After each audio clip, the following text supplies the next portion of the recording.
All right, so jumping in with some more questions from the community. I apologize for butchering your name already, but T. Chopin asks, how does a player's awareness factor into zone coverage?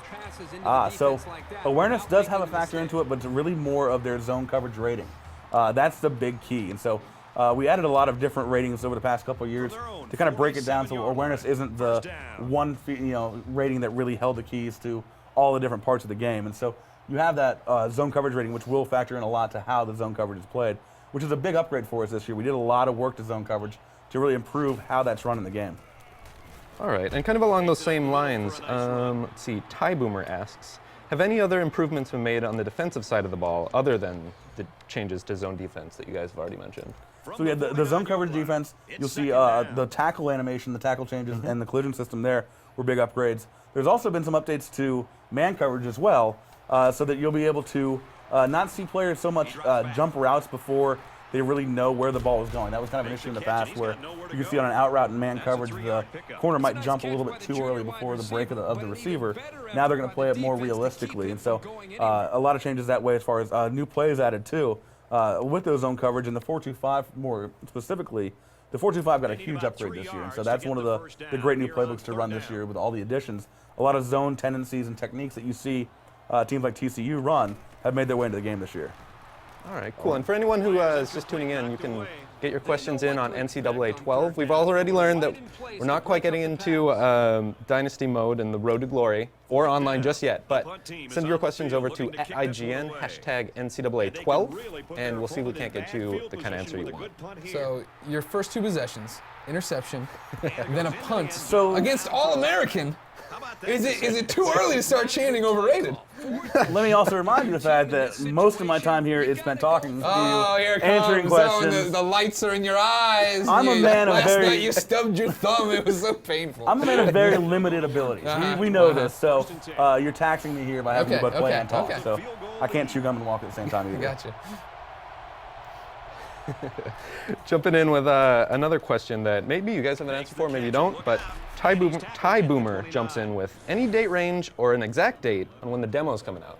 Ooh. So that's a great question. The demo is actually in the process of being going through certification right now. We just got word on the 360 demo actually earlier today. So no exact date yet, but it's in the process. It's out of our hands and going through the certification process. So we should have something for you soon. How's that PSN game coming, huh? Well, you know. I'm really anxious to download anything off the PSN these days. End of the first year, you're talking about some of this stuff. So here we see the quarter break here, and you see highlights going on. You'll see different plays from the game, different vignettes showing crowd and coach reactions and different player reactions and mascots and all sort of stuff. So kind of a great thing that you would see in real life. All right. Kind of on that reaction note, it's time to put up a show. It's time to go? It's over. We're going to Columbia, Missouri. All right, so the warm-up's done. Now it's time to do it. Now I say, yeah. Greg, right. Have you been sandbagging didn't need the for warm-up. everybody? Huh? You didn't need the warm-up. No, look at me. I come right out. Yeah. I'm like the Chicago Bears. I just warm up in an ice freezer, and then I run out. I'm sure nobody's going to get injured. I'm not going to pull any. Peter Moored it. Hold on. All right. Otha2K2 asks, how are entrances different at neutral sites, for example, the Cotton Bowl, as compared with home games? Boomer Sooner.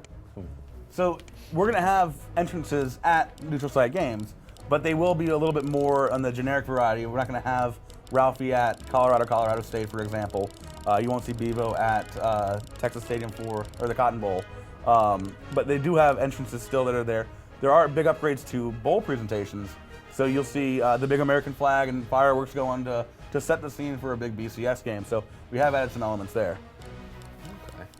So rather than take my Florida State squad as I always do, Oh yeah, who are you gonna go now? let's jump in because I want to show some of those kind of conference ESPN wipes that you see through. So makes sense to use a fellow Big 12 team, but it's slim pickings these days. No, you should probably take the Jayhawks in there.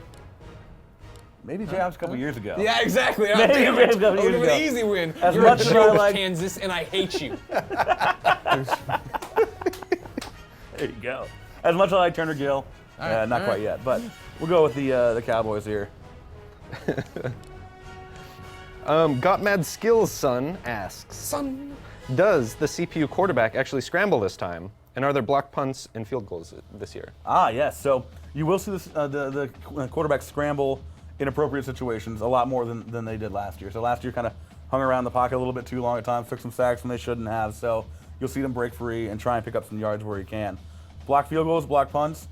It's a weird situation with that because you don't want to make it too easy that it can always happen, and then that whole that throws them out of the game altogether. Yeah. But in the right situation, you got the right player, you get through free, you can make a block.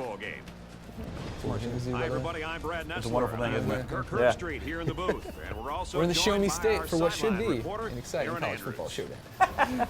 Today's exciting So game again, is we'll brought see by here Coke Zero. the ESPN Real set Coke being taste built and inside zero of Faroe. calories. Yep, there you go. The There you go. Oklahoma course, State Cowboys Nestler. and the Tigers of Missouri. Another great one too. We can't get him to say Nevada correct. Oh, really? That was always a big thing. Is it Nevada or Nevada? And the fine folks of Nevada are very opinionated on how that's said. It's the same way in Missouri or Missouri. You get a lot of course. that. So. Nestler, he's just an interesting cookie. He's a good guy. Marches to his own drummer. I'll tell you what though, man, he is such a professional. You come in, he can just knock out a script and just bang it out and just hit line after line and the inflection, because that's a big part when you're doing commentary, is trying to match that inflection and match that pitch. And it's one of the things that a lot of guys have struggled with, and it's hard to do. But I mean, he's a Because you have pro. to maintain it, right? Like you're doing line by line, so you never know what's coming before or after. Because it's all kind of stitched together. So it starts out, for Missouri. They've got a great game today, kind of thing like that. And so to try and get that pitch and that tone each time is really difficult. Yeah. Come out and play a complete game, or else you could be. But he does our intro video as well, and does the voiceover for our intro videos. And we had a great one last year. We're double. This year's even more epic than last year's. And it's kind of one of those things where you can give him the phone book and he can make a compelling read. You can be enthralled with just hearing him say it. And so it's just a great guy to have a talent like that to work with. Actually, Atha2K2, I think we already hit one of his questions, but he's got some good ones in here. How often are you guys updating the rosters before the product's released? So roster creation is a yearly development cycle thing for us.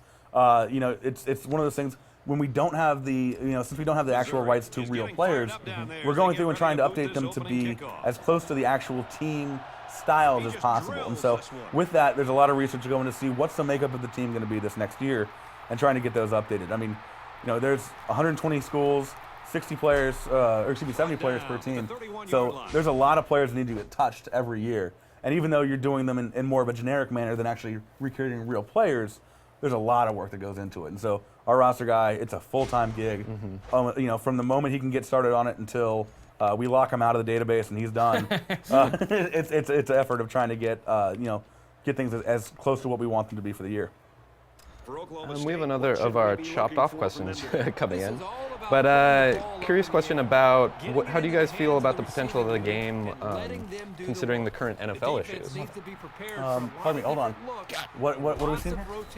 Look like you got a little lucky there. No, right? I'm just curious. I mean, I know I didn't show a lot of great stuff in that first game, but just curious what happened. We're getting the jitters out there. I was in the audience that time Nebraska ran it for 99 yards. Trust me, I've seen worse things in Faroe Field. But so that's an interesting question, though. With the NFL and their situation of what's going on, you're seeing a lot of more of a push for college football in the real world. You're seeing a lot of games moving around dates.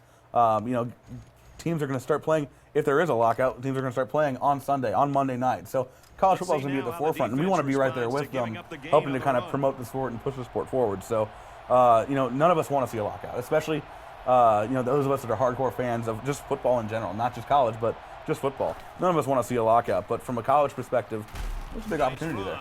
Absolutely. We actually even had one viewer chiming in asking if there's ever a chance to see some year an NCAA title coming out in Europe. We get that question more often than you would imagine, because you would think that college football is an American sport and a North American only kind of interest, but those questions are popping up more and more. That becomes more of a viable option. That down the line, you could see a PAL version that gets shipped to Europe. Yeah. Well, for anyone watching at home, you may have noticed the tension has kind of risen from here to about here. Someone got a little quiet. Well, whatever, you jumped. Mainly apparent in Greg's eyes. From a normal FSU team, you're jumping over to the... I tell you. Remember, if you want to be a part of the show, everybody, you can Twitter @IGN with the hashtag NCAA12 or comment on the IGN article. If you're watching this on YouTube, too bad. Come to IGN.com. That's your phone. What are you thinking?